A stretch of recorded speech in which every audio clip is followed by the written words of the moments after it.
Assalamualaikum warahmatullahi wabarakatuh. Selamat pagi anak-anak yang solih dan solihah kelas 8. Bagaimana kabar kalian? Semoga baik-baik saja, bahagia dan sehat selalu ya. Baiklah, karena situasi pandemi yang seperti saat ini, makanya diharuskan kita untuk belajar dari rumah. Semoga tetap semangat ya. Oke, saya harap kalian tetap semangat dan selalu semangat mengikuti belajar. Baiklah, di sini saya akan menyampaikan materi yang kemarin sudah saya share di Google Classroom ya, tentang dinasti Abbasiyah ya. Dinasti Abbasiyah itu adalah dinasti yang memimpin Islam ya pada zaman dahulu setelah runtuhnya dinasti Umayyah. Ya, jadi sebelum dinasti Abbasiyah itu ada dinasti Umayyah ya. Jadi ketika itu yang memimpin umat Islam adalah Nabi Muhammad. Setelah meninggalnya Nabi Muhammad dipimpin oleh para sahabat Nabi ya, para sahabat Nabi yang disebut Khulafaur Rasyidin yang sudah kalian pelajari di kelas 7 kemarin. Kemudian setelah Khulafaur Rasyidin wafat, yang memimpin umat Islam ketika itu adalah dinasti Umayyah ya, dinasti Umayyah. Setelah runtuhnya dinasti Umayyah, maka muncullah dinasti Abbasiyah. Nah, sebelum kita masuk ke berkembangnya dinasti Abbasiyah, kita akan belajar tentang penyebab keruntuhannya dinasti Umayyah ya. Kenapa kok kita bahas tentang penyebab keruntuhannya dinasti Umayyah? Nah, karena para pemimpin dinasti Abbasiyah ini mengambil banyak pelajaran dari pemimpin-pemimpin dinasti Umayyah ketika itu, sehingga mereka bisa maju dan bisa memimpin Islam pada waktu itu dengan sangat baik, seperti itu. Baiklah, kita membahas yang pertama yaitu keruntuhan dinasti Umayyah.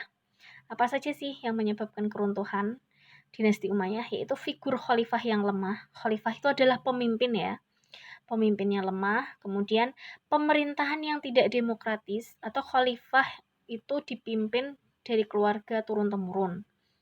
Kemudian mekanisme pengangkatan khalifah yang tidak jelas, akibatnya muncul perebutan kekuasaan ya, perebutan antar saudara sendiri.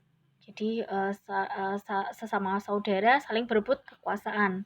Kemudian banyak kelompok-kelompok yang tidak puas dengan pemerintahan Bani Umayyah. Contohnya kaum Mawali, kaum Syiah, kaum Bani Abbas. Itu yang tidak puas dengan kepemimpinan dinasti Umayyah. Kemudian akhirnya kaum itu, kaum Mawali, kaum Syiah, terus kemudian kaum Bani Abbas, mereka bersatu ya. Mereka bersatu untuk meruntuhkan atau menyerang, untuk meruntuhkan kekuasaan dinasti Umayyah ya. Akhirnya setelah dinasti Umayyah runtuh, berhasil dikalahkan, Bani Abbas mulai mengambil alih ya. Kemudian muncullah dinasti Abbasiyah ya. Jadi dinasti Abbasiyah ini berasal dari dari Bani Abbas ya. Bani Abbas itu adalah nama paman Nabi ya. Bani itu anak ya, atau keluarga ya, atau keturunan. Nah, Abbasiyah itu berasal dari nama paman Nabi Muhammad, yaitu Abbas bin Abdul Muthalib. Terus penggagas gerakan ini adalah Ali bin Abdullah bin Abbas ya. Ali bin Abdullah bin Abbas ini termasuk orang yang sangat berambisi merebut kekuasaan dari penguasaan Umayyah. Nah, jadi penggagas gerakan ya dinasti Abbasiyah itu adalah Ali bin Abdullah bin Abbas. Berdirinya dinasti Abbasiyah itu adalah Ali bin Abdullah melakukan propaganda atau mempelopori ya, memprovokatori ya, anti Bani Umayyah kepada masyarakat luas seperti kaum Mawali tadi, kaum Syiah, dan keluarga Bani Abbas sendiri.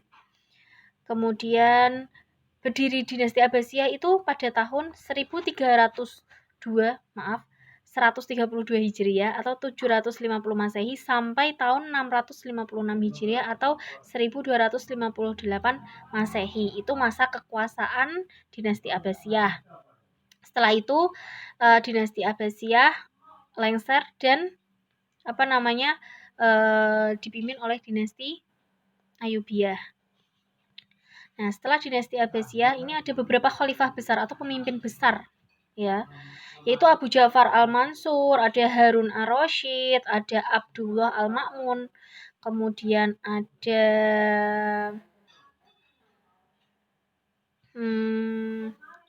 ada ya sudah ya, Abu Ja'far Al-Mansur itu apa sih kok dia disebut dia termasuk khalifah besar ya? Yang pertama adalah Abu Ja'far Al-Mansur itu membentuk pemerintahan stabil politik ya, karena sudah mempelajari dari dinasti Umayyah tadi bahwa mereka itu kacau dalam kepemimpinan ya, maka Abu Ja'far Al-Mansur itu membentuk pemerintahan stabil politik ya. Kemudian mendirikan kota Baghdad ya. Kota Baghdad. Baghdad itu ada di mana? Di Irak ya. Yang terkenal Irak itu dengan kisahnya Alibaba ya. Aladin seperti itu ada di Baghdad ya, kota yang dijadikan pusat pemerintahan Abbasiyah. Kemudian yang terakhir adalah pengembangan ilmu pengetahuan. Nah, Abu Ja'far Al-Mansur ini sangat berjasa dalam pengembangan ilmu pengetahuan. Nah, kemudian khalifah besar dinasti Abbasiyah yang kedua adalah Harun Ar-Rasyid. Harun Ar-Rasyid itu jasa-jasanya adalah mewujudkan keamanan, kedamaian, serta kesejahteraan rakyat kekuasaan dinasti Abbasiyah ketika itu. Kemudian menghiasi kota Baghdad dengan bangunan megah, bahkan diabadikan dalam kisah 1001 Malam sebagai kota impian. Ya. Kemudian membangun sarana pendidikan, kesehatan, dan perdagangan. Ya. Kemudian mendirikan Baitul Hikam. Baitul Hikam itu yaitu lembaga penerjemah yang berfungsi dengan sebagai perguruan tinggi ya. Kalau sekarang universitas ya namanya. Zaman dulu itu perguruan tinggi, perpustakaan, dan pusat penelitian. Itu disebut Baitul Hikam. Sampai sekarang masih ada Baitul Hikam itu. Kemudian beliau mengelola Baitul Mal untuk kepentingan dan kesejahteraan rakyat. Nah, jadi Baitul Mal itu pusat keuangan, bisa dibilang pusat keuangannya pada masa dinasti Abbasiyah waktu itu, ya. Itu pada masa kepemimpinan Harun Ar-Rasyid. Kemudian yang ketiga adalah Abdullah Al-Ma'mun, ya. Abdullah Al-Ma'mun ini mempunyai jasa juga, yaitu penertiban administrasi pemerintahan dan perluasan wilayah.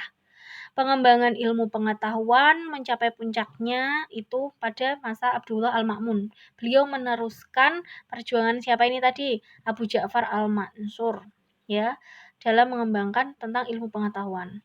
Kemudian perluasan fungsi Baitul Hikam. Nah, melanjutkan pekerjaan Harun Ar-Rasyid tadi, yaitu memperluas Baitul Hikam, merubahnya menjadi lembaga riset atau penelitian, juga sebagai perpustakaan besar. Pembentukan Majelis Munazarah, yaitu lembaga atau pusat kajian agama. Nah, beliau membentuk juga Majelis Munazarah, yaitu lembaga atau pusat kajian agama. Seperti itu. Nah, di sini ada beberapa faktor penyebab kemajuan dinasti Abbasiyah. Jadi ada beberapa hal yang membuat dinasti Abbasiyah itu sangat maju, berkembang pesat, dan umat Islam waktu itu sangat berjaya. Itu karena beberapa faktor ini. Yang pertama yaitu keberhasilan Khalifah Abu Abbas Al-Mansur dalam meletakkan fondasi kepemimpinan yang kuat dan berwibawa. Seperti itu. Untuk faktor penyebab kemajuan dan faktor penyebab kemundurannya silahkan kalian baca sendiri ya. Silahkan dipelajari. Kemudian kita akan lanjut ke ilmuwan-ilmuwan pada masa dinasti Abbasiyah di pertemuan pekan. Oke, pertemuan selanjutnya gitu ya. Oke, ada yang mau ditanyakan? Jika ditanyakan silahkan komentar di kolom komentar ya. Akan ada nilai bagi siapa yang berkomentar maupun bertanya. Terima kasih. Ada yang mau ditanyakan? Oke, saya akhiri dulu untuk materi kita pada hari ini. Terima kasih sudah menyimak. Selamat belajar anak-anak. Saya tunggu komentarnya. Wassalamualaikum warahmatullahi wabarakatuh.